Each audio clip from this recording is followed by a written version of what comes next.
তো হচ্ছে আমি ভাবলাম যে একটা নতুন অ্যাপস দেখি কীরকম আর কি কী আছে অ্যাপসে, বাংলাদেশে একটা অ্যাপস। তো অ্যাপসটা অন করলাম, অন করার পরে দেখলাম যে ডেটিং অ্যাপস এরকম টাইপের একটা ডেটিং অ্যাপস। তো এটা হচ্ছে আপনার দুজনকে লাভ রিয়েক্ট দিলে তারপর কথা বলতে পারে আর কি, এরকম কিছু আর কি। কেউ জানবে না কেউ কাউকে লাভ রিয়েক্ট দিচ্ছে।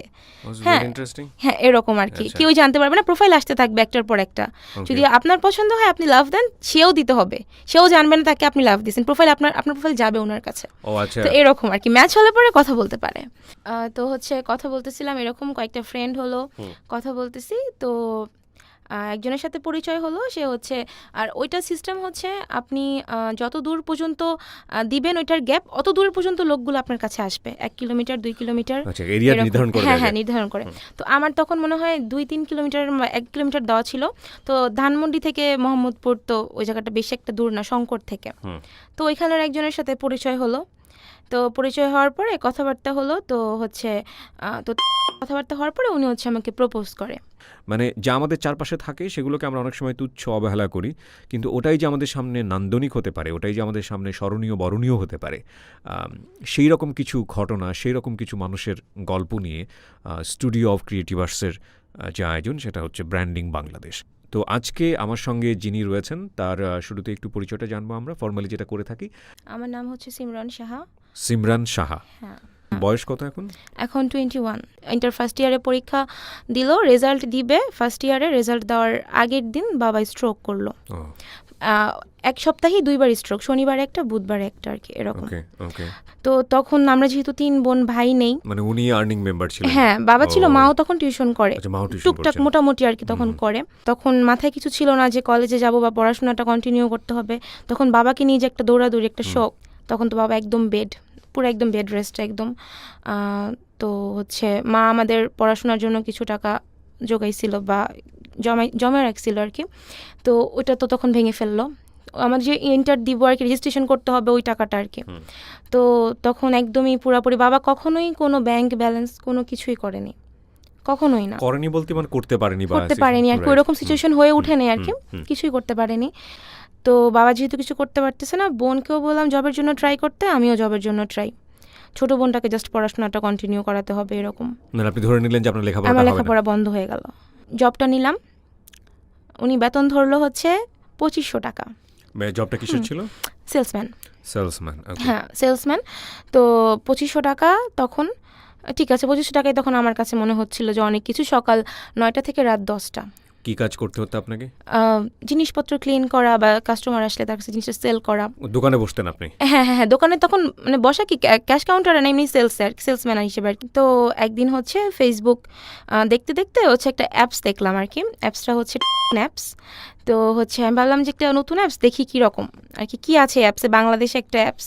তো অ্যাপসটা অন করলাম, অন করার পরে দেখলাম যে ডেটিং অ্যাপস এরকম টাইপের একটা ডেটিং অ্যাপস। তো এটা হচ্ছে আপনার দুজনকে লাভ রিয়েক্ট দিলে তারপর কথা বলতে পারে আর কি, এরকম কিছু আর কি। কেউ জানবে না কেউ কাউকে লাভ রিয়েক্ট দিচ্ছে।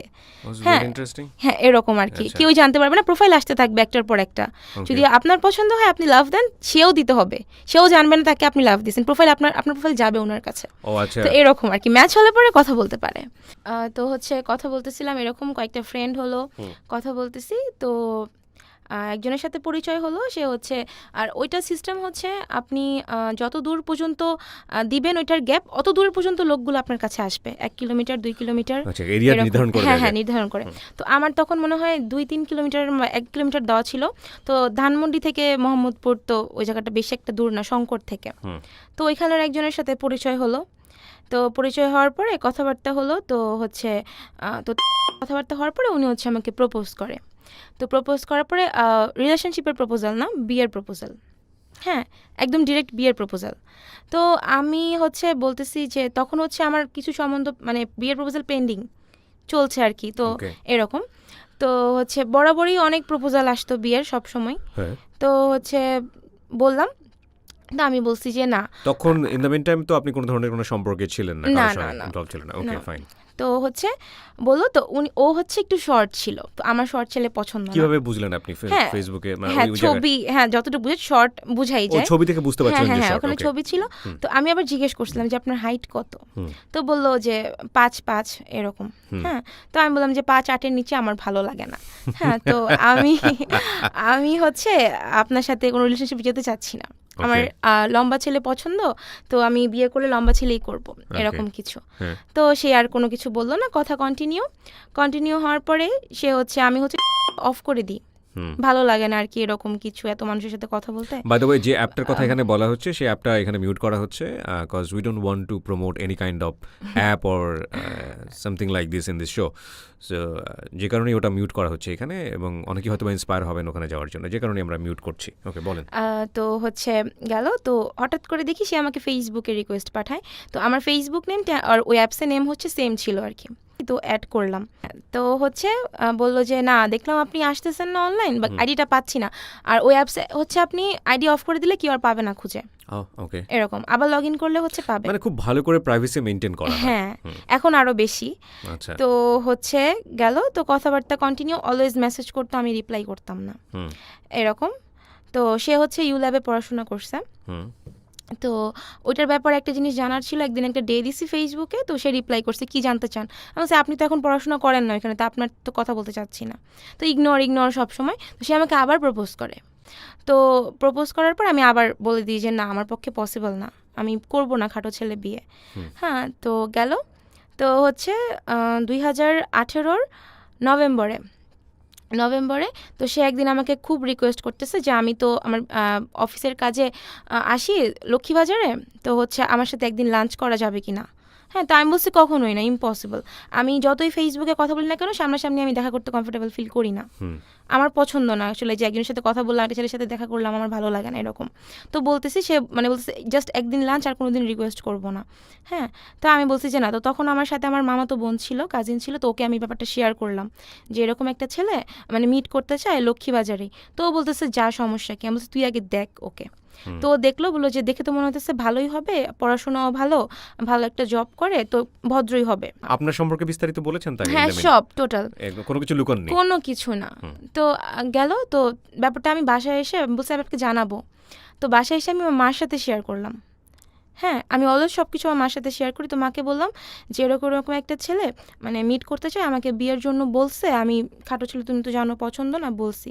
তো মা বলতেছে যে দেখো বাবা, যেটা ভালো মনে হয় তুমি সেটা করো, মিট করো, আমার কোনো সমস্যা নাই, যেহেতু বাসার কাছেই লক্ষ্মীবাজার, তো মিট করো, সমস্যা নেই। আচ্ছা ঠিক আছে। তো মা পারমিশন দেওয়ার পরে আমি তাকে বলছি যে ঠিক আছে, ওকে ফাইন, আমি আসতেছি। তো সে এক রেস্টুরেন্টে দেখা করতে বলছে। হ্যাঁ, তো আমি আর ওইখানে যাইনি, আমি আরেক রেস্টুরেন্টে গেছি এরকম। তো ফর সিকিউরিটি। হ্যাঁ, তো আমি গেলাম, তো আমি বললাম যে আমি এখানে আছি, ও আমার আগে যেই দাঁড়ায় আছে এরকম। তো আমি যে হচ্ছে মানে একদমই নার্ভাস, হ্যাঁ, কারোর সাথে ফার্স্ট টাইম মিট করবো, আমি এরকম করি না। তো হচ্ছে যাওয়ার পরে দেখলাম যে একটা ছেলে দাঁড়ায় আছে পিছন সাইড আর কি, দেখলাম সানগ্লাস পরা দাঁড়ায় আছে। তো আমি যেভাবে কাঁধে হাত দিয়ে এভাবে ডাক দিচ্ছি যে আপনি কি অর্ণব পাল? পরে বলতেছে যে হ্যাঁ, মানে সে একদম মানে কমফোর্টেবল, মানে হচ্ছে আমি কতদিনের পরিচিত এরকম। হ্যাঁ চলো উপরে চলো। তো বসার পরে হচ্ছে সে কোনো কথা নেই, খাবার অর্ডার করো, এরকম খাবার অর্ডার করো। তো খাবার অর্ডার করলাম, কি আপনার যেটা পছন্দ সেটাই দেন।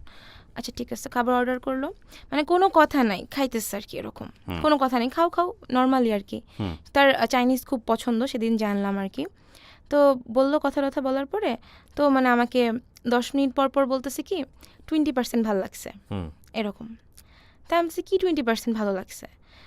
বলছে যে আমাকে তুমি করে বলো এরকম। আমি বলছি আচ্ছা ঠিক আছে, বলবো না, সময় হোক।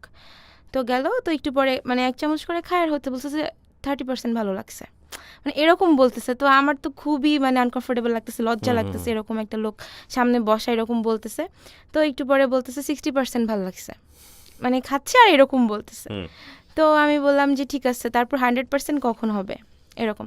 তো তখন হাসি দিছে, হাসি দেখে আমি মানে এত সুন্দর হাসি, মানে আমি তো ভুলেই গেছি যে শর্ট। আপনার ডিরেক্টলি 100% ভালো লেগে গেছে? হ্যাঁ, অনেক ভালো লাগছে আর কি এরকম।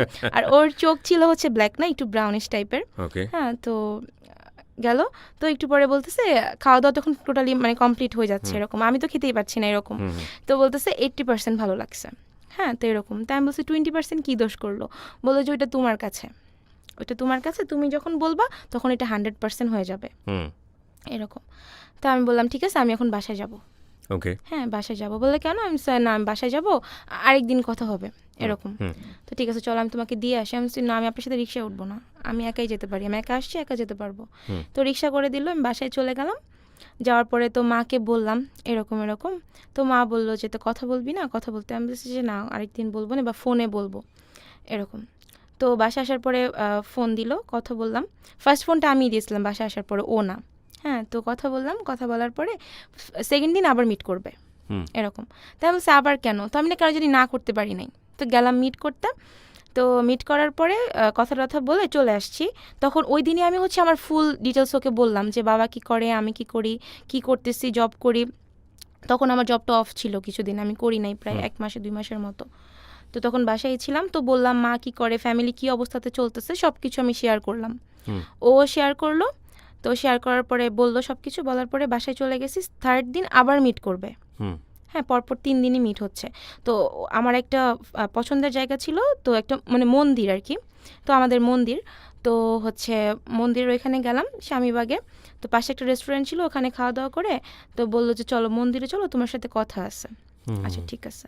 তো ও আচ্ছা রেস্টুরেন্টে বসেই হচ্ছে ও আমাকে বলতেছে আমি কি পাশে বসতে পারি, আমি বলছি হ্যাঁ শিওর বসো, সমস্যা নেই, একটু গ্যাপে বসো। ওকে। হ্যাঁ মানে মন্দির মানে হচ্ছে আপনারা দুজনেই হচ্ছে হিন্দু ধর্মের ছিলেন। হ্যাঁ ওকে। তো হচ্ছে বসলাম। তো সে হচ্ছে তার মোবাইল বের করলো, মোবাইল বের করে আমাকে দেখাচ্ছে, মানে টোটালি ক্যালকুলেটর বের করে হিসাব দেখাচ্ছে তার মান্থলি স্যালারি কত, সে কত টাকা ডিপিএস করছে, তার ব্যাংকে কি আছে, মানে টোটালি আর কি কত টাকা সে খরচ করে, কাকে কত টাকা খুব দেয়। ডিফারেন্ট লাগছে যে হ্যাঁ, এরকম এরকম। একটা ডেটিং অ্যাপে প্রথম দিনেই এই ধরনের সম্পর্ক। আপনারা কি আগে থেকে কথোপকথনে এই ধরনের সম্পর্ক মেইনটেইন করতেন? আমাদের তো পরিচয় হচ্ছে জুলাইতে, আপনারা দেখা করছেন নভেম্বরে।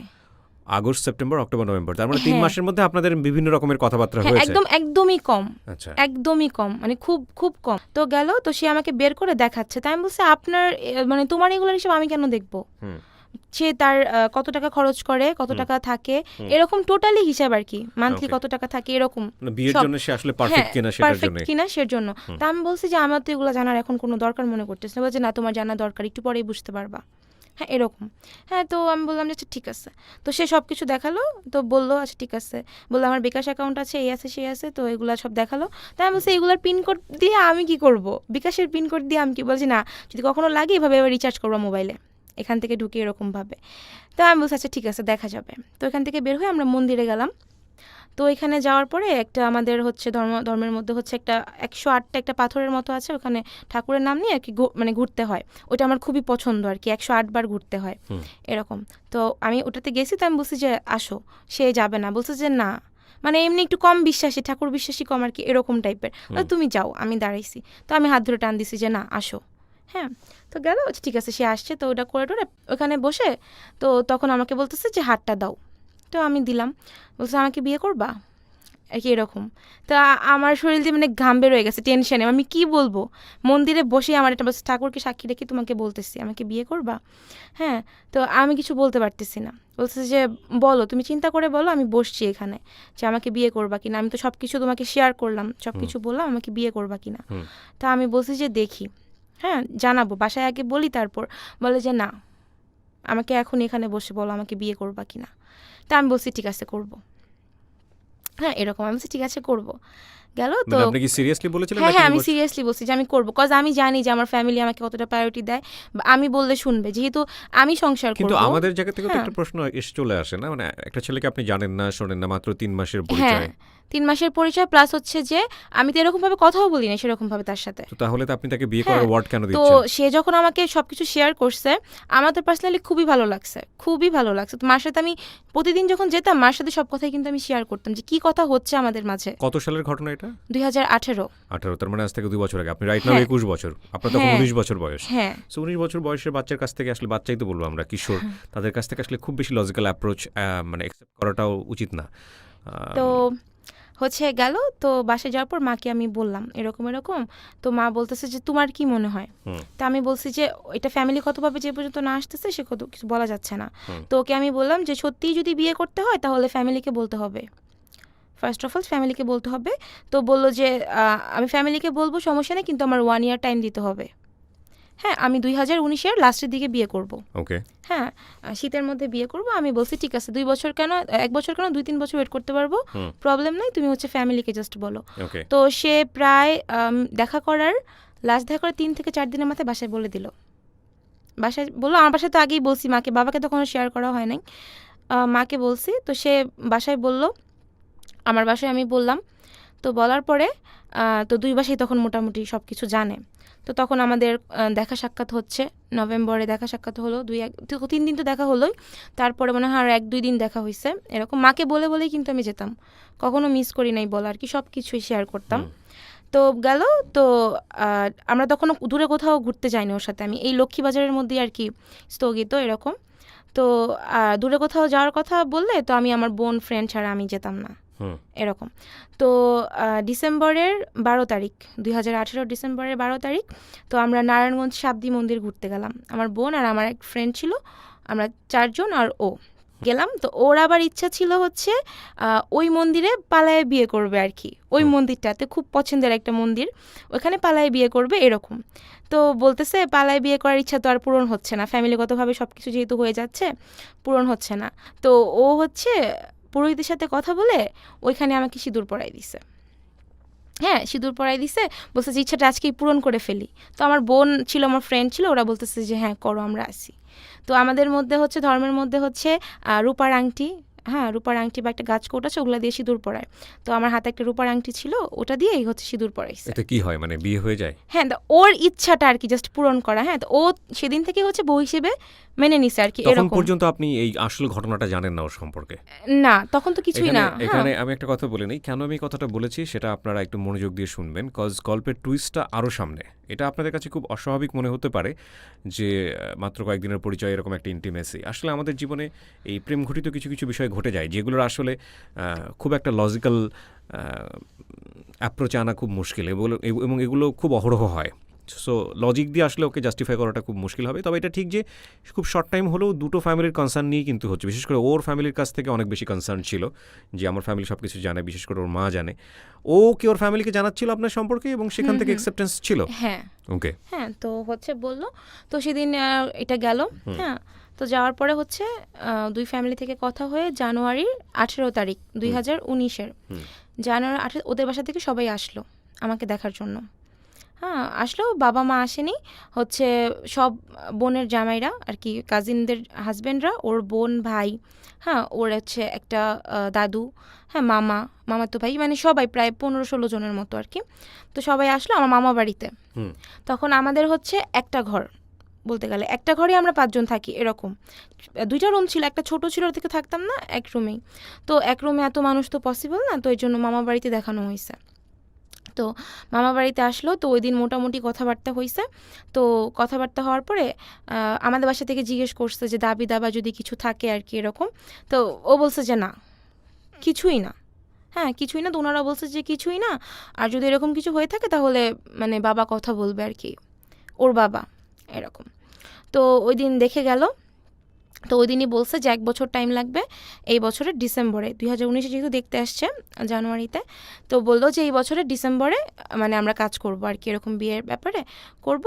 আর ওর তখন হচ্ছে বিজনেসও ছিল, জবও ছিল। তো 1 বছর টাইম চাইলো, আচ্ছা ঠিক আছে ফাইন, 1 বছর দেওয়া হলো, সমস্যা নেই। তো তখন আমিও জবটা করতেছি, ও ওর জব করতেছে, চলতেছে আর কি এরকম নর্মালি, ভালোই ছিল। তো ওই বছরই প্রায় মার্চ এপ্রিলের দিকে মানে হঠাৎ করে একটু একটু শ্বাসকষ্ট, ঠান্ডা লাগলে একটু শ্বাসকষ্ট হচ্ছে এরকম। তো আমি বললাম যে হয়তো ঠান্ডার জন্য এরকম হচ্ছে, তোমার যেহেতু অ্যালার্জির প্রবলেম আছে ওইটা থেকে হচ্ছে, এটা ন্যাচারাল এখন হয়, শ্বাসকষ্টটা মোটামুটি সবারই হয়। হ্যাঁ, তো এরকম ব্যাপার না। তো ও প্রচুর হাঁটাহাঁটি করতো, যেহেতু মার্কেটিং ম্যানেজার ছিল কোম্পানির, তো মার্কেটিং করতে হতো, অনেক দৌড়াদৌড়ি করতে হতো, তো করতে কোনো প্রবলেম ছিল না এরকম। তো তখন থেকে হচ্ছে মোটামুটি একটু দৌড়াদৌড়ি করলে, হাঁটাহাঁটি করলে একটু শ্বাস নিতে কষ্ট হচ্ছে। গেল। তো আমি বললাম তাহলে একটা ডাক্তার দেখাও এটার জন্য। তো মার্চ এপ্রিল গেল, তো ও হচ্ছে প্রায় সেপ্টেম্বর অক্টোবরের দিকে ডক্টর দেখাইছে, বাংলাদেশে দেখানো শুরু করছে ডক্টর আর কি। তো ফার্স্টে যখন দেখাইলো তখন বললো আপনার যক্ষা হয়েছে, ওষুধ খেলে ঠিক হয়ে যাবে, 3-4 মাস লাগবে ওষুধ খাওয়ার পর ঠিক হতে।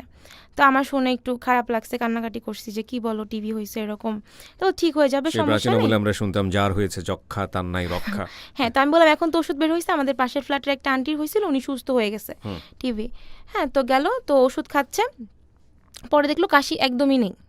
হ্যাঁ, কাশি যক্ষা যখন একদম ডিপে, উনি বলছে ডিপে চলে গেছে আপনার যক্ষা, এরকম ডিপে চলে গেছে তাহলে তো রক্ত আসবে বা এরকম কিছু, ওর কাশি পুরো ঠিকঠাক, ঠান্ডা কমে গেছে, কাশি ঠিকঠাক এরকম। তো আমি বললাম তোমার তো ঠিক হয়ে গেছে, তুমি আবার দেখাও ডক্টর, আরেক ডক্টর দেখাও, দেখাইলো, বললো না আপনার তো কোনো যক্ষা টক্ষা টিভি কিছুই না, আপনি তো আপনার ঠান্ডা থেকে এরকম হয়েছে, হ্যাঁ আপনার হচ্ছে শ্বাসকষ্ট। ওই ডক্টর বললো আপনার শ্বাসকষ্ট, আপনার ইনহেলার নিতে হবে। আচ্ছা ঠিক আছে, ইনহেলার হচ্ছে সকালে একবার, রাত্রে একবার, দুপুরে একবার, 3 বেলা 3বার ইনহেলার নিতে হবে, 2বার স্প্রে করতে হবে, এরকম সিস্টেম করে দিল। হ্যাঁ, তো ইনহেলার দিল, যদি বেশি খারাপ লাগে তো সেদিন আর কি, যেদিন বেশি খারাপ লাগবে ওই দিন, এছাড়া নিতে না বলছে। হ্যাঁ, তখনও সে মোটামুটি সুস্থ, কিন্তু কিছুই না। তো গেল, তো নভেম্বরের দিকে শরীরটা বেশি খারাপ। হ্যাঁ, খুসখুস কাশি হচ্ছে, শ্বাস নিতে বেশি কষ্ট হচ্ছে, একদম মানে বেশি হাঁটতে পারতেছে না এরকম। তখন কিন্তু তার জব নেই, হ্যাঁ জব আগেই চলে গেছে আর কি, জব ছেড়ে দিছে। তো বিজনেসটার দিকে আর কি লক্ষ্য দিচ্ছিল, বিজনেসটা বড় করার জন্য, যেহেতু বিয়ের সময়টা সামনে চলে আসতেছে এর জন্য। ও দেখা করতে আসতো, দেখা করতে আসতো, তো হচ্ছে তখন দেখতাম যে একটুখানি সিঁড়ি দিয়ে উঠলেই কেমন জানি মানে কষ্ট পাচ্ছে, এরকম শ্বাস নিতে কষ্ট হচ্ছে। তাই আমি বললাম তোমার এরকম অবস্থা হইতেছে কেন, তুমি অন্য ডক্টর দেখাও, ভালো ডক্টর দেখাও। মানে অনেক ডক্টর দেখাইছে, প্রচুর টেস্ট করছে, সে তার টেস্টেই চলে গেছে প্রায় 25-30 হাজার টাকার মতো, কিন্তু তারা কিছুই ধরতে পারেনি, কিছুই না। তো লাস্ট একটা ডক্টর যখন দেখাইলো, অনেক বড় একটা ডক্টর, কি জানি নাম আমি বলতে পারতেছি না, তো ওনাকে দেখানোর পরে বললো যে আপনার ফুসফুসে একটু ইনফেকশন আছে। ফুসফুসে ইনফেকশন আছে? হ্যাঁ, একদম অল্প সামান্য, ওষুধ খেলে ঠিক হয়ে যাবে এরকম। হ্যাঁ, তো সে হচ্ছে ওষুধ দিল, তখন কিন্তু তার শ্বাসকষ্টটা মোটামুটি ভালোই। ওকে। হ্যাঁ, তো সে হচ্ছে ওষুধ দিল, তো ওষুধ সে কন্টিনিউ খাচ্ছে, খাওয়ার পরে একটু ভালো ফিল হচ্ছে এরকম, 10-15 দিন খাওয়ার পরে বললো যে আমার এখন ভালো লাগতেছে। ওকে। তা আমি বললাম যে শ্বাস নিতে কেমন কষ্ট হচ্ছে, বললো একটু কম।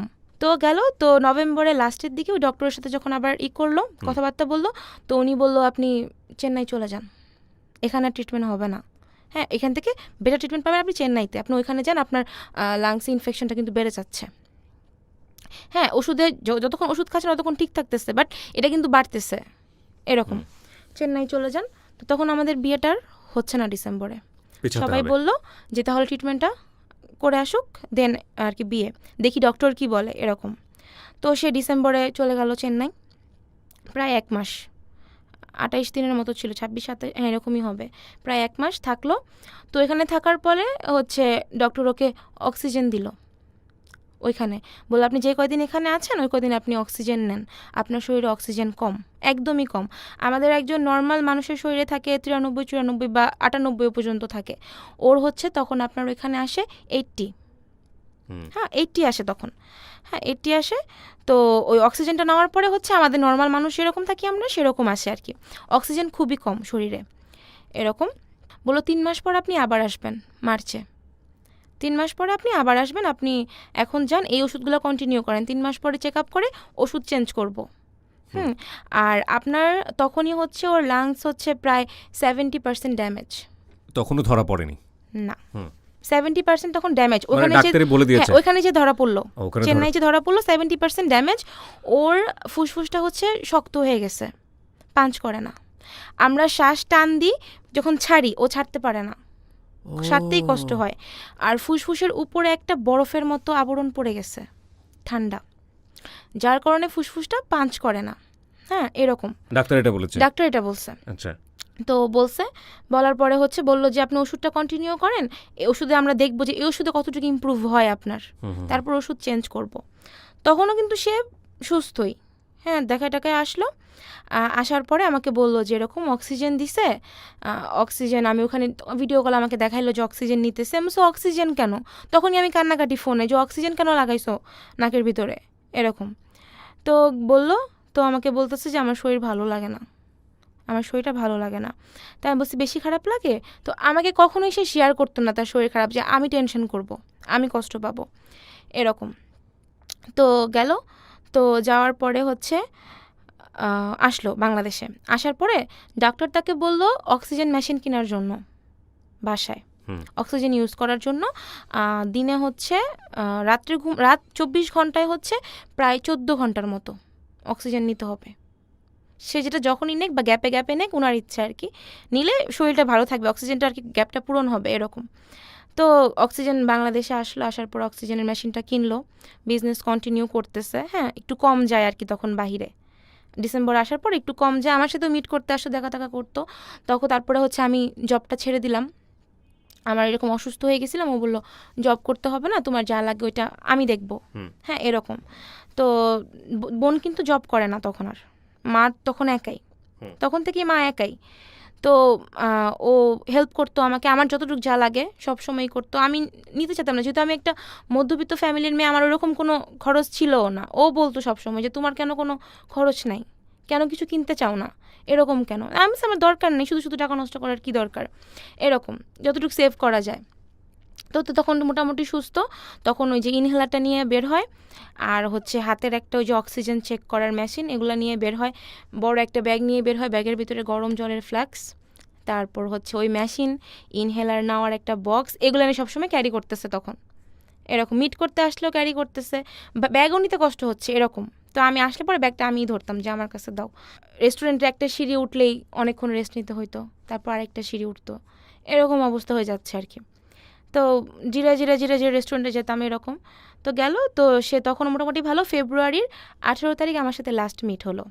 হ্যাঁ, তারপর সে মার্চে ইন্ডিয়া যাবে। তখনও কিন্তু বিয়ের কিছুই না, সবাই বলল মার্চে আসুক, জুলাইতে বা জুনের লাস্টে বিয়ে হবে।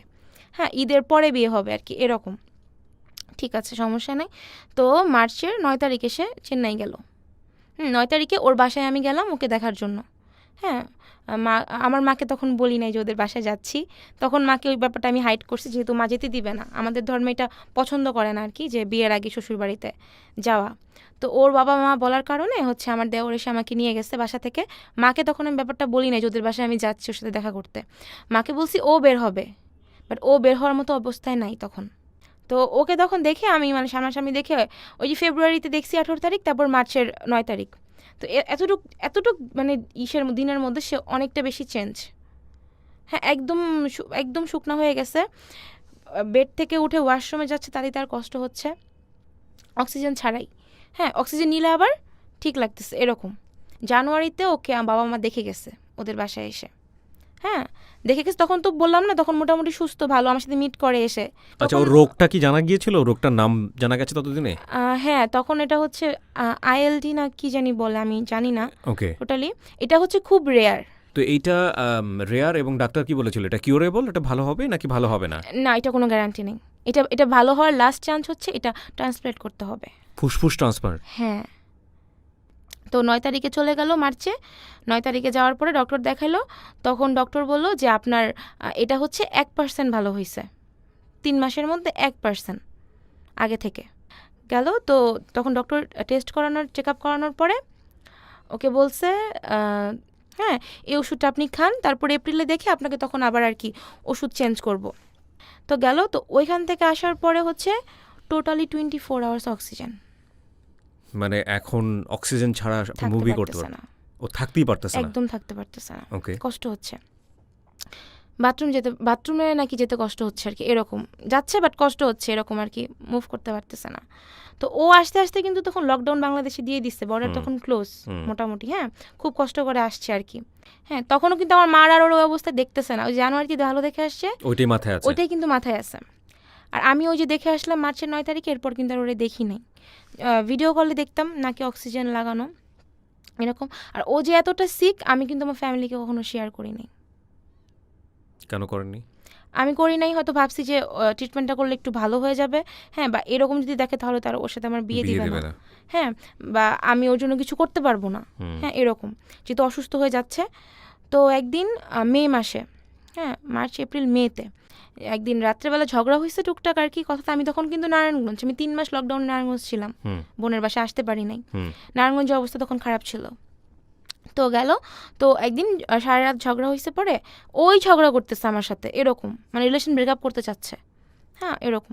তো আমি বলছি, "তুমি এরকম করতেছো কেন?" তো ও বলল যে, সকালবেলা তো কান্না করতেছে ফোন দিয়ে। আমি বলছি, "কি হইছে?"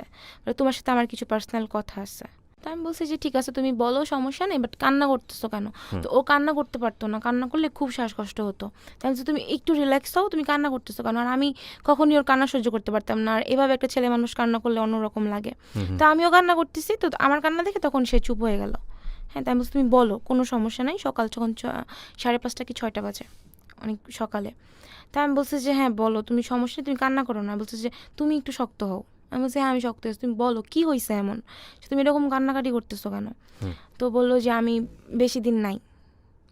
তা আমি বলতেছি, "বেশি দিন নাই মানে কি বলতেছো? উল্টাপাল্টা কথা, ক্লিয়ার করে বলো।" "হ্যাঁ, তো আমি শুয়েছিলাম, উঠে বসছি।" যে, "মানে কি বলতেছো?" বলছে, "জান, আমি বেশি দিন নাই।" হ্যাঁ, এরকম কিছু। আমি বলছি, "কী হয়েছে সেটা বলো।" বলছে যে, "তোমাকে তো আমি বলি নাই, শেয়ার করি নাই। হচ্ছে তোমাকে তো অনেক ট্রাই করতেছে আমার থেকে দূরে সরানোর জন্য। অনেক ঝগড়া হইছে ও আসার পর থেকে, মানে কেমন যেন অন্যরকম হয়ে গেছে। মানে জাস্ট ব্রেকআপ এরকম টাইপের, হ্যাঁ? বিয়ে করবে না, এরকম করতো।" তো আমি বলছি যে, "কি হইছে বলো?" বলে, "তোমাকে দূরে সরানো অনেক ট্রাই করতেছি, আমি পারতেছি না। তুমি আমাকে এরকমভাবে ধরছো, আমি পারতেছি না ছুটতে।" এরকম। তো আমি বলছি, "কী হইছে আমারে সেটা বলো, রাগ উঠায়ও না।" এরকম কিছু। তো বলতেছে যে, "ডক্টর বলছে যে এটা আর ভালো হবে না, ভালো হওয়ার কোনো সুযোগ নাই। এটা হচ্ছে আমার এখন হচ্ছে 80% ড্যামেজ।" হ্যাঁ? তো আমি তুমি না বললা যে ডক্টর বলছে 1% ভালো হইছে? হ্যাঁ? পরে বলতেছে যে, "না, ভালো হয় নাই। হুম? আমি তোমারে জাস্ট তখন ঠিক রাখার জন্য এই কথাটা বলছি। 1% ভালো হইছে। এরকম যদি থাকে তাহলে আমি 1 থেকে 1.5 বছর বাঁচবো। 1.5 বছর বাঁচবো। আর যদি আমার ট্রান্সপ্ল্যান্ট হয়, যদি করতে পারি, যদি কোনো ভালো মানুষেরটা পাই, একদম মানে সুস্থ সে মোটামুটি। এখন তো সবাই স্মোকিং করে বা সিগারেট খায়, তো তারপর হচ্ছে ড্রিংকস করে। তো ও তাদের তো, সিগারেট খাইতো? হ্যাঁ, ও সিগারেট খাইতো। কিন্তু হচ্ছে আমার সাথে মানে পরিচয় হওয়ার 3 থেকে 4 মাস পরেই সে ছেড়ে দিছে। হুম। হ্যাঁ? সে হচ্ছে প্রায় 1 বছর যাবৎ খায় না আরকি, এরকম। তো বলল আমাকে এরকম, আর যদি আমি ট্রান্সপ্ল্যান্ট করাতে পারি তাহলে হয়তো ভালো, যদি একটু সুস্থ মানুষেরটা পাই তাহলে আমি 10 থেকে 15 বছর বাঁচতে পারবো। তো তুমি আমাকে বিয়েটা করো না। হুম? তোমার একটা লাইফ আছে সামনে, অনেক ব্রাইট ফিউচার। আর তোমার যেহেতু অনেক ভালো প্রপোজাল আসে, তুমি ওখান থেকে একটা বিয়ে করে নাও। হ্যাঁ? তো আমি তো কিছু বলতে পারতেছি না। আমি জাস্ট শকড। মানে কি বলবো? আমি তো কান্নার উপরে কান্না করতেছি। কিছু বলার তখন আমার ভাষা নাই। আমি চুপ। তো ও আবার কান্না করতেছে। তো তখন হচ্ছে বাবা ঘুম থেকে উঠে গেছে। বাবা অনেক সকালে উঠে, হুম। ওর বাবা। সকালে উঠে ঘুম থেকে উঠে গেছে। তো তাই আমি বলছি, "বাবা উঠছে, তুমি", ওর ওয়াশরুমটা ইউজ করতো আরকি ওর বাবা। হুম। হ্যাঁ, হাই কমোডে যেতে পারতো না, ওর ওয়াশরুম ইউজ করতো। তো ওর রুমে আসছে। তো আমি বলছি, "বাবা আসছে, তুমি চুপ করো।" আমি ভিডিও কলে কিন্তু। হুম? ভিডিও কলে বলতেছে। তো আমি বলছি, "চুপ করো, বাবা আসছে, কান্নাকাটি দেখলে আবার আরেক ঝামেলা বাঁধবে।" এরকম। তো বলতেছে যে, তুমি তুমি ঠিক আছো কীভাবে?" আমারে বলতেছে। "হ্যাঁ, তুমি তো আমারে কিছু বলছো।" আমি কি বলবো? বলে, "তুমি বিয়ে করবে?" আমি বলছি, "হ্যাঁ, অবশ্যই।" আমি বলছি, "হ্যাঁ, আমি বিয়ে করবো।" আমি বলছি, "আমি তো বাঁচবো না।" আমি বলছি, "কয়দিন বাঁচবে? 1-1.5 বছর বাঁচবে না? ওই 1-1.5 বছরই আমি থাকবো। সমস্যা নাই।" এরকম। তো গেল। তো তখন সে আর কিছু বলে নাই। Relationship continue. তখন হচ্ছে ওদের বাসায় কথা বলতে বলল, আমাদের বাসায় কথা বলতে বললাম। আর আমাদের যে বিয়ের কথাবার্তা টোটালি, এখানে কি হবে, কয়জন আসবে, কি আসবে না আসবে, সব কথা কিন্তু ওর আর আমার মাঝে। হুম। ও ওর বাবাকে বলতেছে, আমি আমার মাকে বলতেছি, এরকম। গার্জিয়ান কিন্তু কোনো কথা নাই। হ্যাঁ? তো হুম। মা আমাকে মজা করে বলতো যে, "তোরাই তো কথা, তোরাই বিয়ে করে ফেলতেন, আমাদের আর কি দরকার?"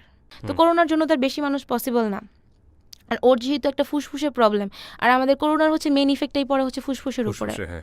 তো ওই একটা ভয় আমার ভিতরে কাজ করতেছে যে লোকজন হলে যদি কারো শরীর থেকে কিছু চলে আসে, ইভেন আমি আমার নিজেকে নিয়েই ভয় পাচ্ছি যে আমি যে তোমার কাছে যাব, আমার থেকে যদি তোমার কিছু হয়ে যায়, আমি তোমার বাসায় যাওয়ার পরে 14 দিন তোমার থেকে দূরে থাকবো। আমি এরকম ওরে বলতেছি, বলে যে না, কিচ্ছু হবে না। হ্যাঁ? তো আমি বলতেছি যে লোকজন যেন কোনোভাবেই না হয়, জাস্ট একদম তোমরা আর আমরা, আর কেউ না, আর কেউ থাকবে না। আর সবাই যেন মাস্ক টাস্ক ইউজ করে একদম প্রপারলি। হ্যাঁ, তুমি একটু দূরে থাকবা, কারোর সামনে যাবা না। আপনাকে প্রশ্নটা হ্যাঁ, আমি করিনি। আপনি জেনে শুনে এরকমভাবে একটা ডিসিশন কেন নিলেন? ওই যে ও বলছে অপারেশনের কথা, আমার টার্গেট হচ্ছে ওইটা, মানে অপারেশন করাবেন? ওকে। অপারেশন করাবো। তো আমার হচ্ছে যে আমি যদি কোথাও হেল্পের জন্য যাই বা যার কাছেই যাই, হ্যাঁ, তো আমার তো একটা পরিচয় লাগবে। পয়েন্ট, ভেরি ইম্পর্টেন্ট পয়েন্ট, হ্যাঁ। আমার তো একটা পরিচয় লাগবে, আপনি ওনার কী হন? আমি তো ওর ফিয়ান্স হিসেবে কাজটা করতে পারতেছি না, বা তার গার্লফ্রেন্ড হিসেবেও করতে পারতেছি না, কিছুই না। যখন আমি তার পরিচয় পাবো যে হ্যাঁ আমি তার স্ত্রী, তখন সার্চ করি, এরকম দেখি আর কি। তো দেখার পরে তো আমি জাস্ট কয়েকটা এপিসোড দেখলাম যে অনেকে হেল্প পাচ্ছে বা, হ্যাঁ, তো আমি ওর সাথে ব্যাপারটা শেয়ার করলাম। যে এরকম কিবরিয়া ভাইয়ার শোতে এরকম এরকম দেখলাম, আমি ওকে শেয়ার করতাম যে ভিডিওগুলো দেখো, হ্যাঁ তো আমরা ওইখানে যেতে পারি, হয়তো কিছু হেল্প পাবো। হ্যাঁ তো ও শেয়ার করতাম, কয়েকবারই বলছি আমি, বলছে আচ্ছা ঠিক আছে তুমি যেভাবে ভালো মনে করো। সব কিছু মিলে আমাদের প্রায় 50 থেকে 60 লাখ টাকা লাগবে। আপনাদের জন্য টাকাটাই ইম্পর্টেন্ট নাকি আলটিমেটলি টাকার পরেও ফুসফুস পাওয়াটা ইম্পর্টেন্ট? ফুসফুস পাওয়াটাই হচ্ছে মেন ইম্পর্টেন্ট আর কি। মানে টাকা থাকলেও অনেক সময় পাওয়া যায় না। হ্যাঁ এরকম, হ্যাঁ এটা তো পাওয়া যায়, প্লাস হচ্ছে টাকাটাও ইম্পর্টেন্ট। হ্যাঁ টাকা হলে তো আমরা ভাবতে পারবো যেন ফুসফুসটা পাবো। বলছি যে বিয়ে হওয়ার পরে আর কি আপনাকে ইমেল করবো আর কি এরকম। তো বলছে তা আমারও ইচ্ছা যে আমরা দুজন একসাথে যাবো, লাভ স্টোরি বলবো। হ্যাঁ তো এটা বলার পরে হচ্ছে হয়তো আমরা আর রোগটা বলার পরে একটু হেল্প পাবো এখান থেকে কিছু। গেল তো হচ্ছে জুলাইয়ের 2 তারিখে আমাদের বিয়ে হবে আর কি। তো আমাদের এখান থেকে বাসা থেকে কেউই যায় নাই, শুধু আমাদের ঘরের 5 জন, আমরা ফ্যামিলি মেম্বার, আমরা 3 বোন, বাবা মা, আমার ছোট খালামণি, 2টা ভাই বোন, আমার ফ্রেন্ড। এই তখন আমি বাবা মাকে বলছি যে ও অক্সিজেন নেয়, তখন থেকে তো জানুয়ারিতে যখন দেখে আসছে তখন দেখছো অক্সিজেন নেয়, অক্সিজেন নিয়ে একটু হাঁটাহাঁটি করতে হয়, এরকমভাবে বলছি। মা বাবা কিছুই জানে না। হ্যাঁ তো ও ভয় পাচ্ছে যে বিয়ের দিন যদি বিয়েটা ভেঙে দেয়, বাবা মা এই দৃশ্য দেখার পরে, বাবা মাকে দেখার পরে, হ্যাঁ এরকম অক্সিজেন বা আমি এরকম শ্বাস নিচ্ছি। তো গেল তো আমাকে বলতেছে ধরো মনে করো যে তোমার বাসর রাত, বিয়ের পরে বাসর রাতের দিন রনি মারা গেছে, তখন তুমি কি করবা, এরকমভাবে। তা আমি মানে জাস্ট চোখের জলটা মুছে বলছি যে আমি ওই যে বাসর রাতের আগে যে একদিন, ওই একদিন তোমার ভাইয়ের সাথে থাকবো।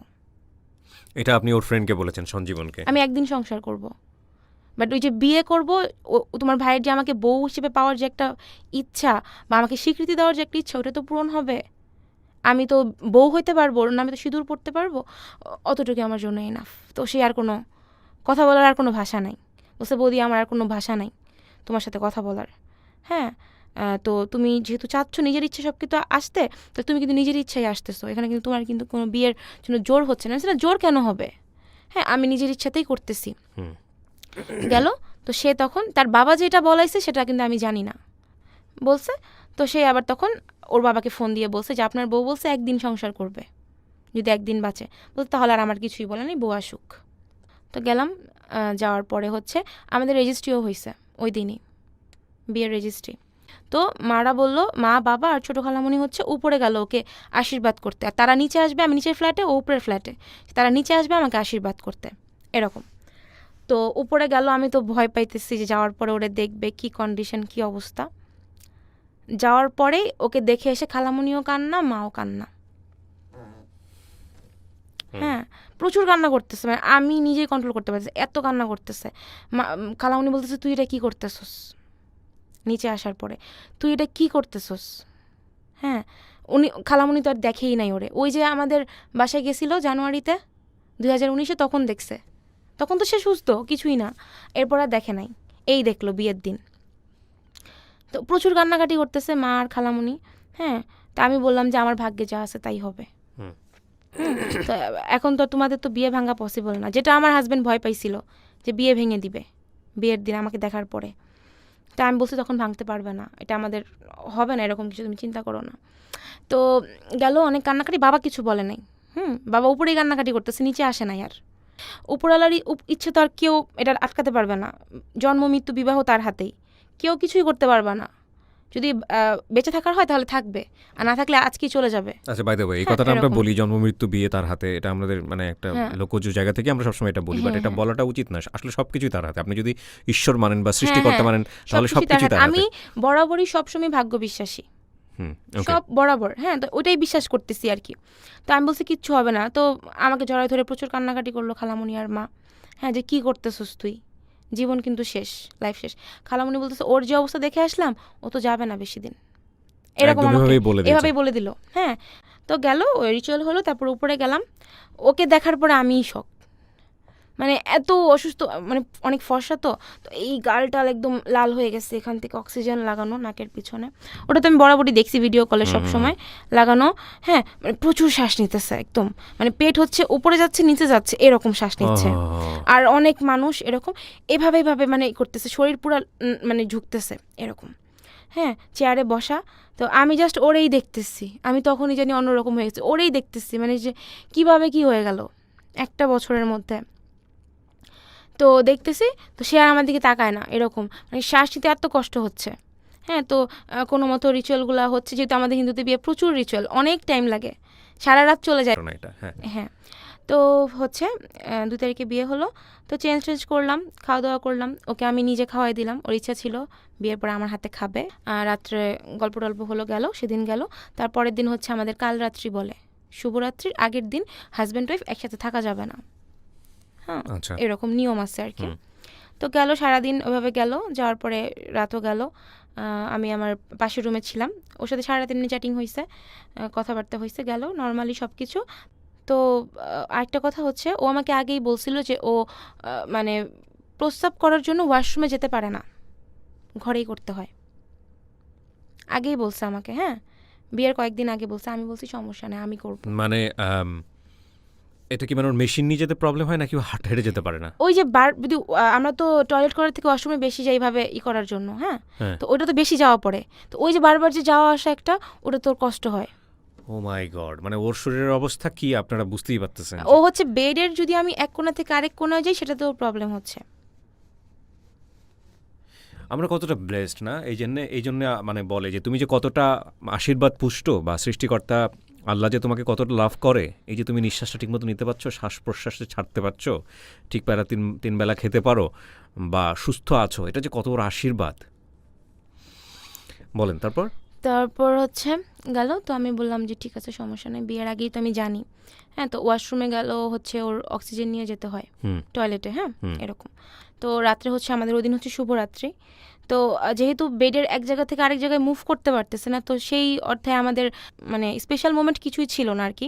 এরকম জাস্ট সারা রাত আমাদের হচ্ছে মানে ইচ্ছা ছিল আগের থেকে সারা রাত আমরা গল্প করব, এরকম অনেক কথা শেয়ার করব, তো সেটাই হয়েছে। এমনি কোনো কিছুই স্পেশাল মোমেন্ট কিছুই ছিল না। তখনও কিন্তু আমি দেখি নাই যে ও ওয়াশরুমে কিভাবে যায়, হ্যাঁ, কিভাবে সেটা ইউজ করতেছে, বা মেশিন কিভাবে নিয়ে যায়, কিভাবে কি হয়। দেখলাম যে হচ্ছে গরম পানি খায় অলওয়েজ, ঠান্ডা পানি টাচও করে না, নর্মাল পানিও টাচ করে না, ওকে, এরকম অলওয়েজ ফ্ল্যাক্সে গরম পানি, সামনে হচ্ছে মধু, আদা, লং, হ্যাঁ অলওয়েজ। তারপর হচ্ছে ভিক্স চকলেট, তারপর হচ্ছে কালিজিরা আর মধু মিক্স করা, এগুলা টেবিলের উপরে সব। হ্যাঁ, কাশি উঠলেই সে হচ্ছে আদা খাচ্ছে, লং খাচ্ছে, ভিক্স মুখে দিচ্ছে, দেখতেছি আমি কিভাবে কি করে। অক্সিজেনের মেশিনটার থেকে জল চেঞ্জ করতে হয়, হ্যাঁ পানি চেঞ্জ করতে হয়। তো গেল দেখতেছি, তো বিয়ের 3-4 দিনের মাথায় টয়লেটে যাবে। হ্যাঁ, তখন আমাকে বলছে তুমি দেখো মা কী করে, মা কীভাবে কী করে ম্যানেজ টয়লেটটা, এরপরে তুমিই করবে আর কি। তো দেখলাম গরম পানি করলো, সব কিছুতে গরম পানি দিয়ে দিল ওয়াশরুমে, ও যেন টাচ না লাগে ঠান্ডা পানি, নর্মাল পানিও টাচ করতে পারতো না। হ্যাঁ, এরকম অবস্থা। হ্যাঁ, সব গরম পানি, সব টোটালি। আর পানি যে খাই তো ধোঁয়া উঠতেছে, চুলা থেকে নামাই যে ধোঁয়া উঠে ওই রকম। আমরা আমরা ঠোঁটও লাগাইতে পারবো না, হাতও দিতে পারবো ওরে না, বাবা, আমরা হাত দিতে পারবো খেতে না। অভ্যাস হয়ে গেছে। হ্যাঁ হ্যাঁ, একদম। আর আদা মানে মনে হয় 1 কেজি আদাই খেয়ে ফেলো 3-4 দিনে, এরকম এত আদা। আহা, হ্যাঁ, এত মানে মুখের মানে জিহ্বা মনে কিছু নাই। হ্যাঁ, এত আদা। তারপর হচ্ছে ডাইনিং টেবিলের সাথেই তো ওয়াশরুম ছিল, তো ডাইনিং টেবিলের উপরে হচ্ছে আদাটা রাখলো, লংটা রাখলো, সব কিছু রাখলো। তারপর হচ্ছে ও ওয়াশরুমে গেল, হ্যাঁ মেশিনটা নিয়েই, কিন্তু বেড থেকে হেঁটে ডাইনিং টেবিলে কতক্ষণ বসলো। তারপর ওখান থেকে আবার একটু দূর, কিন্তু 1 মিনিটের জায়গাও না। হ্যাঁ, এরকম যাচ্ছে, তা আমি জাস্ট দেখতেছি আর মানে চোখ দিয়ে পানি আসতেছে, কিছু বলার নাই। তা আমি কান্না করলে সে কষ্ট পাবে, ওর বাবা হচ্ছে সোফার উপরে বসা, সবাই রুমেই আর কি, রাত্রেবেলা তো 7টা-8টার দিকে ওরকম। তো বিয়ের 3-4 দিনের দিন তো গেল ওয়াশরুমে। তো যাওয়ার পরে দেখি কি, আমি দাঁড়ায় আসছি আর কি, ওয়াশরুমের বাইরে দাঁড়াচ্ছি, গেট তো পুরোপুরি লাগানো হচ্ছে, তো পাইপটা যেহেতু ভিতরে গেছে অক্সিজেনের, মেশিনটা গেটের সামনে, তো গেট তো পুরোটা না, গেট এতটুকু ফাঁক ছিল আর কি। তো আমি দাঁড়ায় আসছি গেটের সামনে। হ্যাঁ, মানে ও ভিতর থেকে কাশতেছে, ওর কাশি শুনে আমি আর থাকতে পারতেছি না, আমার এরকম লাগতেছে। হ্যাঁ, তো ওর মা সবাই তো ঠিক হয়ে যাবে, হ্যাঁ এরকম। তো ও কাশতেছে, আমার কোনোভাবেই মন টিকতেছে না। হ্যাঁ, ওর হাতে কিন্তু টিস্যু। আর ওয়াশরুমে বাথরুমে যে যেত, হাই কমোডের যে একটা ফ্ল্যাশ করার যে একটা বক্স থাকে, হ্যাঁ ওই বক্সের উপরে কিন্তু তার গরম পানি সব কিছু রাখা, কিন্তু ওয়াশরুমের ভিতরেও রাখা, আমি নিজে রাখছি। হাতে টিস্যু, হাতে আদা, হ্যাঁ ওই অক্সিজেনের মেশিনটাও লাগানো আঙ্গুলে, এরকম। তো কাশতেছে, তো আমি দরজা একটু ফাঁক করে বলছি আমি কি ভিতরে আসবো, বলতেছে, ইশারা করতেছে যে না। যেহেতু সে মুখে কথা বলতে পারতো, আর কাশি উঠলে চোখ অফ, চোখ খুলতে পারতো না। আহা! হ্যাঁ, একদম চোখ অফ এরকম করে রাখতো। তো আমি বলছি আমি কি ভিতরে আসবো? সে ইশারা দিয়ে বলতেছে না। আমি বলছি আমি তো তোমার বউ, আসলে কি হইছে? হ্যাঁ, ও বলতেছে না। স্বাভাবিক আমরা যতটুকুই হাজব্যান্ড ওয়াইফ যাই হই একটা আনইজি লাগে ওয়াশরুমে একটা তখন। আনইজি লাগে এরকম। হ্যাঁ, তো আমি কি করছি? আমি আর থাকতেই পারতেছি না। আমি না পেরে আমি হাত পাখা নিয়ে ওয়াশরুমের ভিতরেই চলে গেছি। হ্যাঁ, ওয়াশরুমের ভিতরে যদি একদম ঘেমে একদম লাল হয়ে গেছে এরকম। হ্যাঁ, তো আমি ওয়াশরুমের গেটটা লাগাই হচ্ছে ওর মাকে বললাম যে ও একটা চায়ের মতো খেত আর কি কাশি উঠলে। এটা হচ্ছে তেজপাতা, মানে করোনার যেটা আর কি খায় আর কি, হুম, এখন হুম, ভাব হুম, নেয় আর কি, হুম। এই ধরনের কিছু। ওটা খেলে কাশিটা কমে যেত। হ্যাঁ, এরকম। ওর মাকে বললাম আপনি ওইটা তাড়াতাড়ি বসান। হ্যাঁ, আমি দেখতেছি।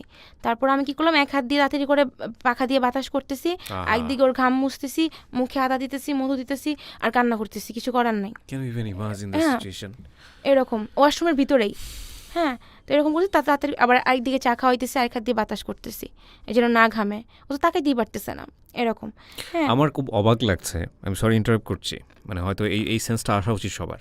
যে আমরা যে বলি না যে ফেসবুক প্রেম, এই যুগের ভার্চুয়াল প্রেম, এই যুগের মানে এই অ্যাপের মাধ্যমে ভালোবাসা, হ্যাঁ? ২ দিনের দিন দেখা, ৩ দিনের দিন নাই। This is the cause. মানে এটা এই কারণে বলি যে হ্যাঁ, এগুলো ঘটনা হয় র‍্যান্ডমলি।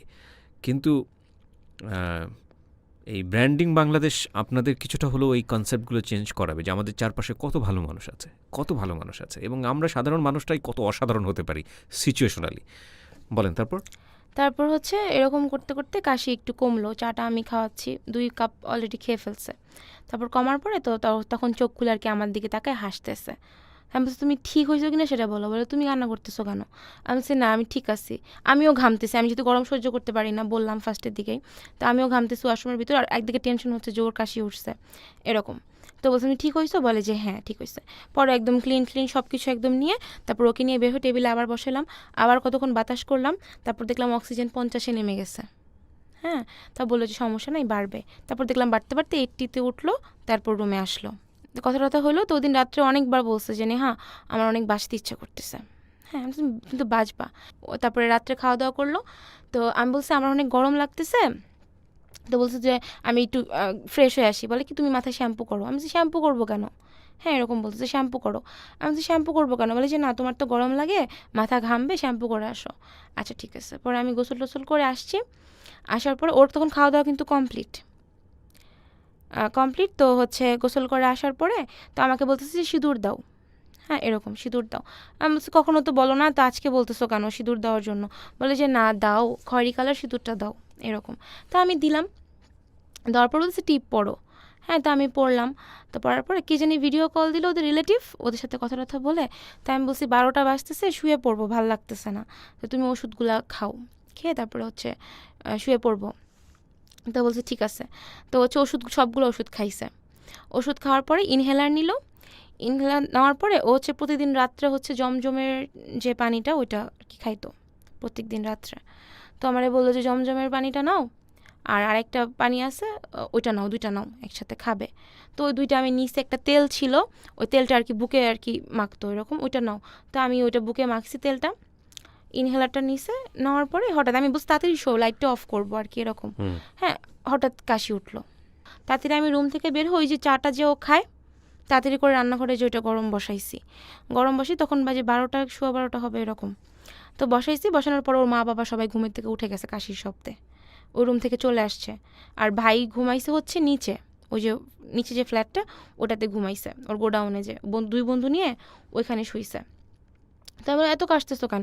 তো চাটা এনে দিলাম, কোনোভাবেই কাশি কমতেছে না, কাশি কমতেছে না। তো আমি আঙ্গুল দেখাইতেছে যে ওই অক্সিজেনের মেশিনটা লাগানোর জন্য, আঙ্গুলে কথা বলতে পারতেছে না। তো লাগানোর পরে দেখি যে 70-65 এরকম নামতেছে, নিচের দিকে নামতেছে। হ্যাঁ, ওর 93 পর্যন্ত উঠতো হায়েস্ট অক্সিজেন। তো নামতেছে, আমি বলছি, কী ব্যাপার তোমার অক্সিজেন নামতেছে কেন? পরে বলতেছে যে ইশারা দিতেছে যে সমস্যা নাই, ঠিক হয়ে যাবে, মানে বেড়ে যাবে। ওই যে টয়লেটে গেলে যে যখন কমতো তখন তো বেড়ে যেত এরকম। ওর মা বলতেছে সমস্যা নাই, তুমি চিন্তা করো না, ঠিক হয়ে যাবে এরকম। তো ওর বাইরে নিচ থেকে ফোন দিল, ওর বাবা উপরে আসলো। তারপর ওর একটা খালু আছে আর কি, বাবা ভাই ডাকছে এরকম আর কি। তো উনি আসলো, করছে বোন ওই ঘর থেকে আসছে এরকম। তো আমার ভিতরে তখনও কাজ করতেছে না যে ওর অবস্থাটা এত ক্রিটিক্যাল হয়ে যাচ্ছে এরকম। তো একটু পরে দেখি যে অক্সিজেন নামতে নামতে 30-এর নিচে নেমে গেছে। হ্যাঁ, 30-এর নিচে নেমে গেছে। তখনও আমার মাথায় কিছুই ঢুকতেছে না। যে কি হচ্ছে। হ্যাঁ, তো আমি ওটা বলতেছি যে কি ব্যাপার, তোমার তো 30-এর নিচে অক্সিজেন নেমে গেছে। ও বলতেছে যে সমস্যা নাই। ও তখন সাহস দিচ্ছে আপনাকে? সাহস দিচ্ছে আমাকে যে সমস্যা নাই, ঠিক হয়ে যাবে এরকম। তারপর দেখলাম, হঠাৎ করে দেখলাম যে 29, 28, 27, 17, 16 জিরো। ও মাই গড। জিরো সো জিরো আপনারা হসপিটালে নিচ্ছিলেন না কেন? হ্যাঁ, জিরো। তখন ও ও বলতেছে যে বাড়বে, হ্যাঁ অক্সিজেন বাড়বে, কাশিটা কমতে হবে। কাশি না কমলে অক্সিজেন বাড়ে না, আচ্ছা। একটা কাশি দিলে অক্সিজেন কমে যায়, এরকম সিস্টেম আর কি।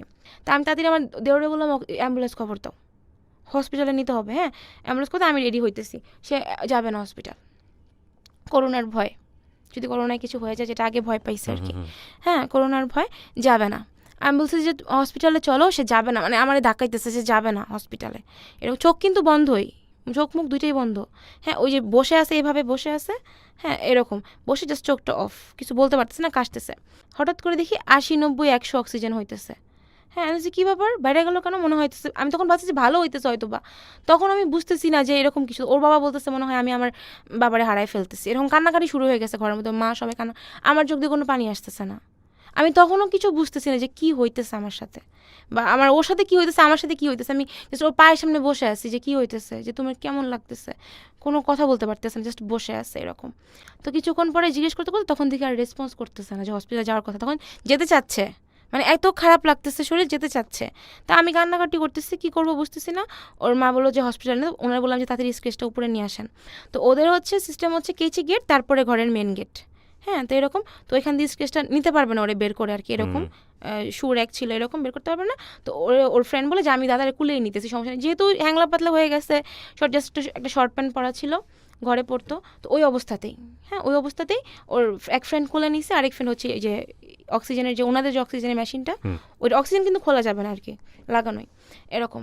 তবে ও তো পুরাই তখন চুপচাপ, কোনো কথা নেই, সেন্স আছে, সবই আছে, মানে চুপচাপ। তখন কিন্তু কাশি কমে গেছে, কাশি নাই।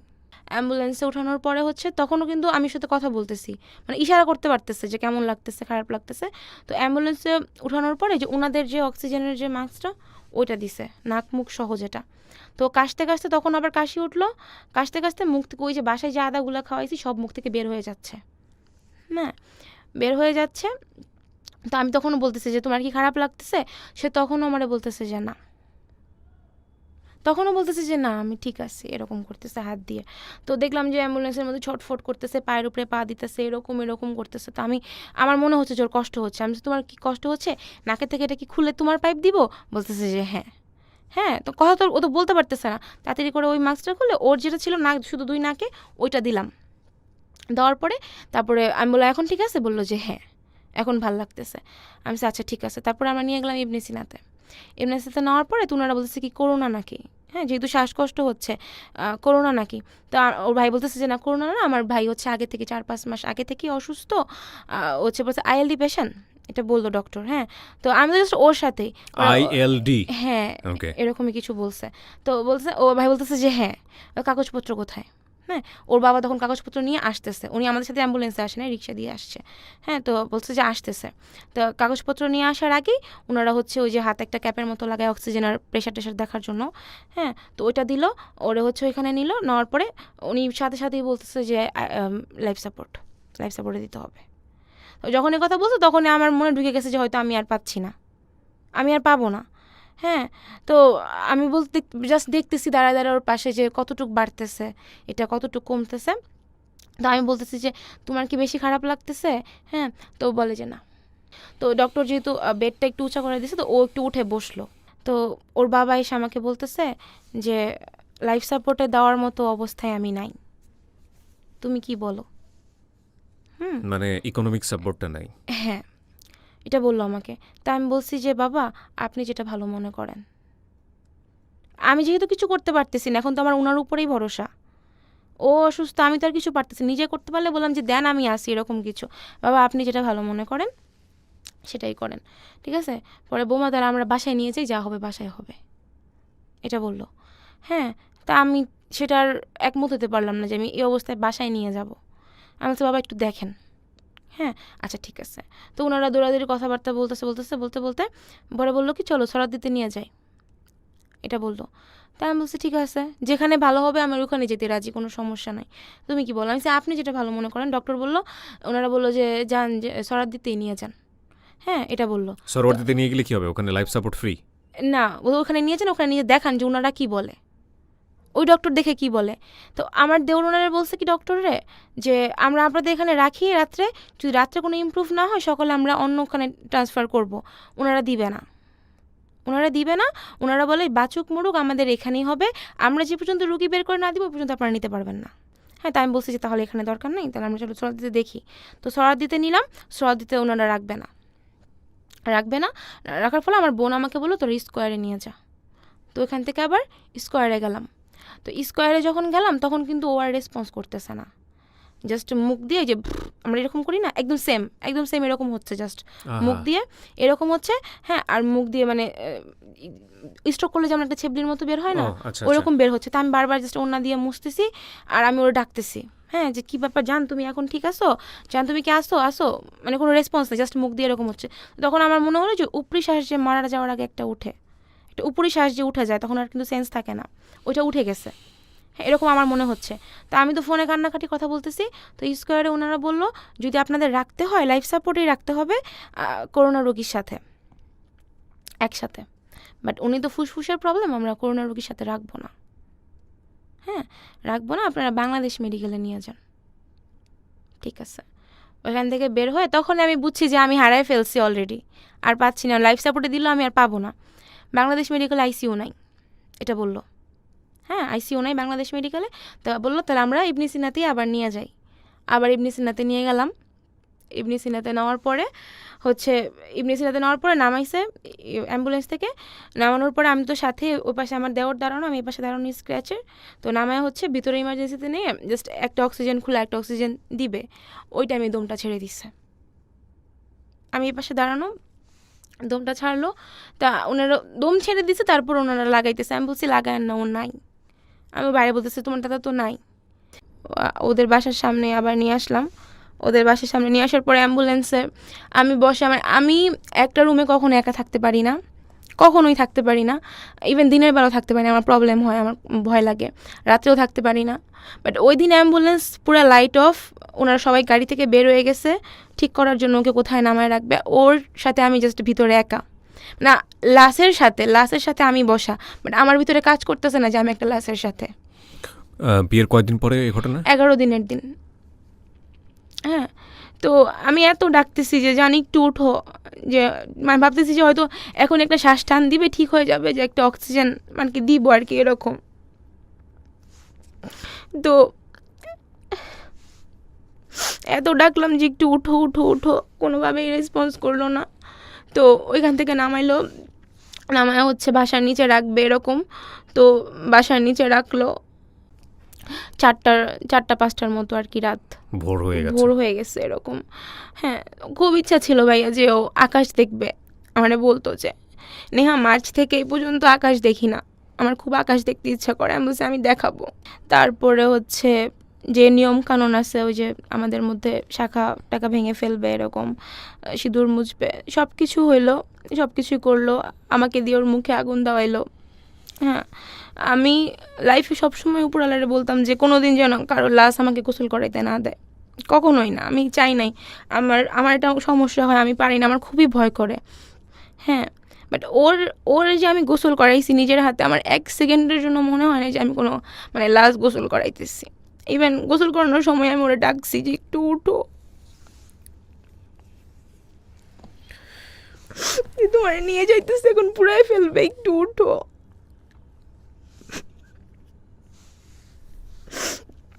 তাও কোনো রেসপন্স করলো না। তারপর ভাবছি গায়ে হয়তো পানি লাগছে, পানি লাগলে মনে হয় একটু উঠে যাবে, এরকম মনে হইতেছে। মানে সব স্বপ্ন দেখতেছি আমি, 1 সেকেন্ডের জন্য বিশ্বাস হইতেছে না। আমি সারা রাত আমার রুমের জানালা খুলেছিলাম। একটু ওনারা ভয় পাইছে যে জানালা আটকায় দাও, পর্দা লাগাও, আমার কোনো ভয় লাগে নাই, কিছু না। আমার জাস্ট মনে হতো যদি একটু আসতো, আমি যদি দেখতে পারতাম একবার, ওটাতে আমার শান্তি, এরকম লাগতো। তো আম্মু বলতো এরকম বলে না, হ্যাঁ এরকম বলতে হয় না, মারা যাওয়ার পর এরকম বলে না। তো আমি চাইছিলাম যে আমি সুইসাইড করে ফেলবো, আমি মানে মরে গেলে হয়তো ওর কাছে চাইতে পারবো, এরকম কিছু মাথায় কাজ করতেছিল। তো আম্মু খুবই অসুস্থ হয়ে গেল, একদম প্রেশারে, যে কয়েকদিন আগেও মানে গত পরশু দিন ঠিক হয়েছে, একদম 50-এ নেমে গেছে প্রেশার। মানে বেড থেকেই মুভ করতে পারতেছে না, মাথা ঘুরে বারবার খালি পড়ে যাচ্ছে। ওই দিনও পড়ে গেছে বাহিরে। তো বাবা অসুস্থ হয়ে গেছে, এমনি স্ট্রোকের রোগী। আমি তো ভাবছি উনারাও বুঝি হারাই ফেলবে এই খবর শুনে। আমি এবার একটু আফটার ইফেক্ট কোশ্চেন করতে চাই। লাইক 11 দিনের মাথায় যায় আপনি তাকে হারিয়ে ফেললেন। যদি জীবনে নতুন করে সুযোগ আসে এই মানে বিয়ের আগে ফিরে যাওয়ার, তাহলে এই ঘটনা কি আবার লাইফে ঘটাবেন? কেন ঘটাবেন? ওই যে বললাম না, ওর একটু ভালো, ওর বিয়ের আগে মানে যে উইশগুলো ছিল যে বিয়ের পরে পূরণ হবে বা আমার সাথে পূরণ করতে চাই প্রত্যেকটা কিন্তু উইশ। এটা আপনার জীবন তো অনেক বড় ক্ষতিগ্রস্ত হয়ে গেল। ওইটা কারণ রিলিজিয়নের জায়গা থেকে যেহেতু আপনার রিচুয়ালগুলো মেনটেন করেন, আমি যত জানি যে হিন্দু ধর্মে বিধবা ব্যাপারটা অনেক সেন্সিটিভ নেক্সট বিয়ে হওয়ার ক্ষেত্রে। আমি জানি না এটা কালচারালি আপনার এখন কিরকম। এখন ওরকম কিছু নাই, এরকম নাই, বাট তারপরও আমি মানে এক সেকেন্ডের জন্য ভাবি নাই যে আমার ফিউচার কি হতে চলতেছে, মানে ও যাওয়ার পরে আমার কি হবে, আমাকে সবাই কিভাবে দেখবে। Are you happy with that? মানে এই 11 দিনের সংসার নিয়ে আপনি যা পাইছেন আপনি হ্যাপি? আমি হ্যাপি, বাট এত তাড়াতাড়ি হারাই ফেলবো সেটা তো আমি কল্পনাও করি নাই যে 11 দিনের দিন। আমি ভাবছি 6টা মাস তো পাবো, অন্তত 6টা মাস আমি ভাবছিলাম, কিন্তু 1 মাসও পেলাম না। হ্যাঁ, এটাই কষ্ট। বাট একদিকে ভালো লাগে যে ওই যে লাস্ট উইশগুলা, যে আমার হাতে জল খাবে, আমার সামনে শেষ নিঃশ্বাস ফেলবে, এগুলো সবই পূরণ হয়েছে। হ্যাঁ, সবগুলো পূরণ হয়েছে। তারপর হচ্ছে যে আমার হাতে বিয়ের পরে খাবে বা আমাকে বউ হিসেবে দেখবে, সবগুলো উইশ। আমার সাথে মুভি দেখবে, কি একটা জিনিস, মুভি দেখবে, হাফ মুভিটাও দেখলাম একসাথে ওই দিনই। ওই দিনে আমরা, আর ইভেন যেদিন মারা গেল 8টার দিকে আমরা আপনার ব্যাপারে কথা বলতেছিলাম। ওর ফ্রেন্ড সঞ্জীবন ফোন দিছে, ও ফোন দিয়ে আমাকে হঠাৎ করে বলতেছে কি যে বৌদি রনির কি কাশি উঠে, ওই দিনই বলতেছে 8-10 দিন পরে ফোন দিয়ে।